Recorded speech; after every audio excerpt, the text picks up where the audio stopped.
Une des brillantes qualités apportées par l'islam à l'humanité est la pensée scientifique.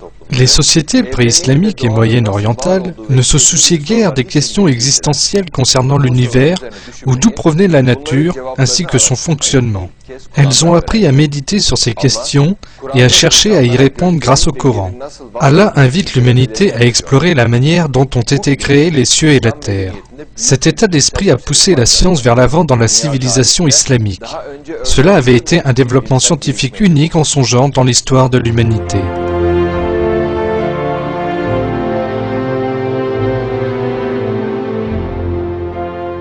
Bagdad devient la capitale aussi bien scientifique qu'administrative de l'Empire islamique.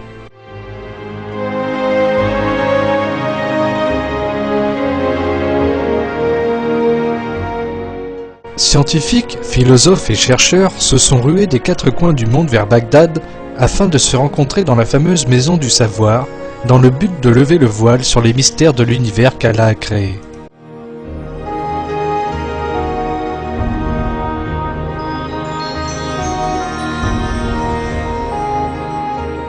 Cette prise de conscience des scientifiques musulmans qui découle du Coran a donné naissance au plus grand développement scientifique que l'humanité ait jamais connu jusque-là. Une autre qualité enseignée aux musulmans par Allah dans le Coran est l'ouverture d'esprit qui leur permet de se pencher sur la connaissance scientifique des autres civilisations sans préjugés.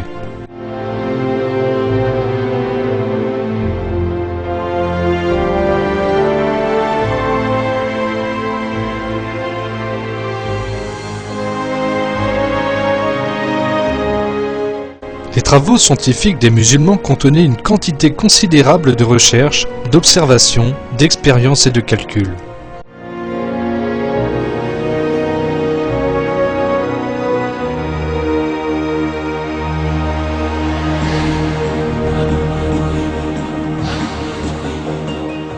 Le système décimal utilisé aujourd'hui dans le monde entier a été développé par les mathématiciens musulmans. Les scientifiques musulmans attachaient également une grande importance aux observations astronomiques. L'astronomie moderne devait se développer à la base de leur système.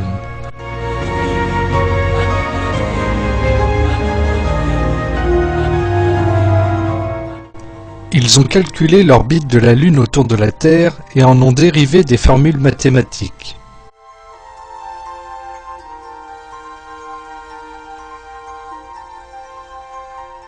L'algèbre et la trigonométrie sont les inventions de mathématiciens musulmans.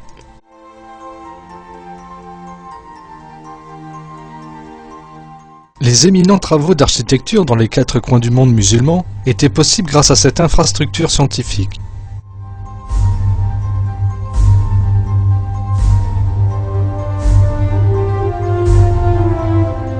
L'une des réalisations les plus frappantes chez les musulmans fut dans le domaine de la médecine, à un moment où les Européens considéraient que la maladie pouvait être causée par les mauvais esprits. Le traitement n'était pas un mot que l'on trouvait dans le vocabulaire des Européens.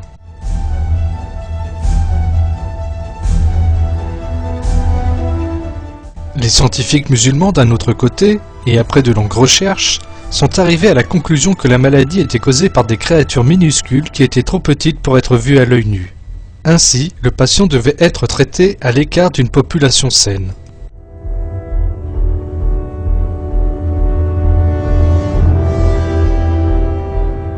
C'est ainsi que les premiers hôpitaux modernes du monde ont été fondés. Les patients étaient placés et traités par des méthodes scientifiques dans des salles séparées, selon le type de maladie dont souffrait chacun. Les patients qui souffraient de maladies mentales recevaient une thérapie musicale en un temps où en Europe, les malades mentaux étaient considérés comme les serviteurs de Satan et brûlés vifs.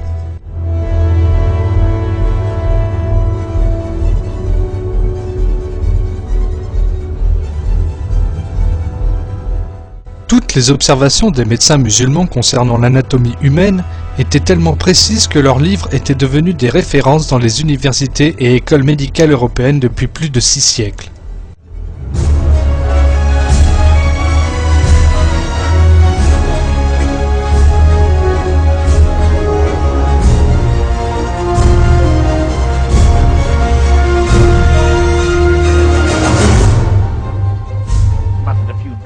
Un document sur le monde de l'islam, préparé pour la BBC par le commentateur Terry Jones, en parlant du niveau scientifique élevé de l'islam.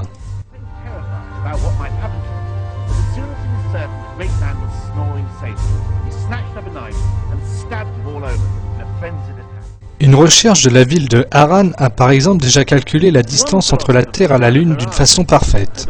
Une autre étude a annoncé que si on pouvait diviser l'atome, on serait capable de libérer assez de puissance pour détruire la cité de Bagdad.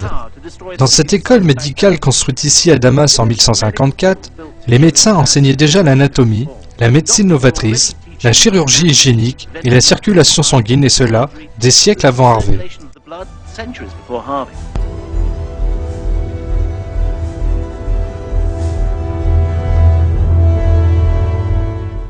Les médecins musulmans prenaient le pouls de leurs patients pendant l'examen, des siècles avant que les Européens ne découvrent la circulation sanguine.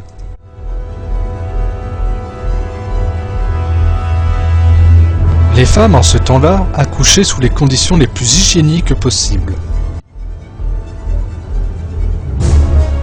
Les livres de l'époque, illustrant les instruments utilisés par les chirurgiens musulmans, montrent clairement à quel point leur savoir médical était avancé.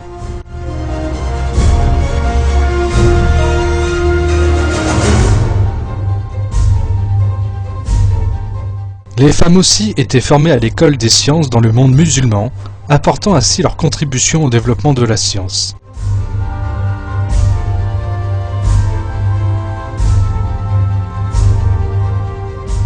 Les scientifiques musulmans ont fait des découvertes très importantes dans le domaine de l'optique et de la lumière.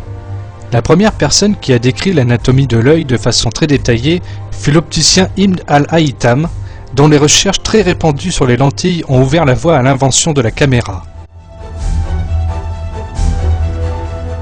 Les physiciens musulmans ont également découvert les causes de l'affaiblissement de la vue et ont mené des opérations de cataracte 1000 ans avant les Européens.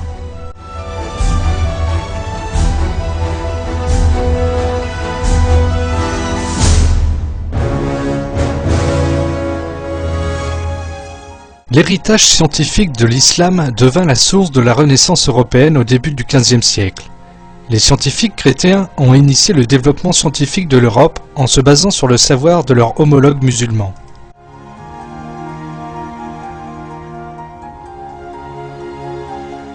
La lumière de l'islam les a illuminés aussi.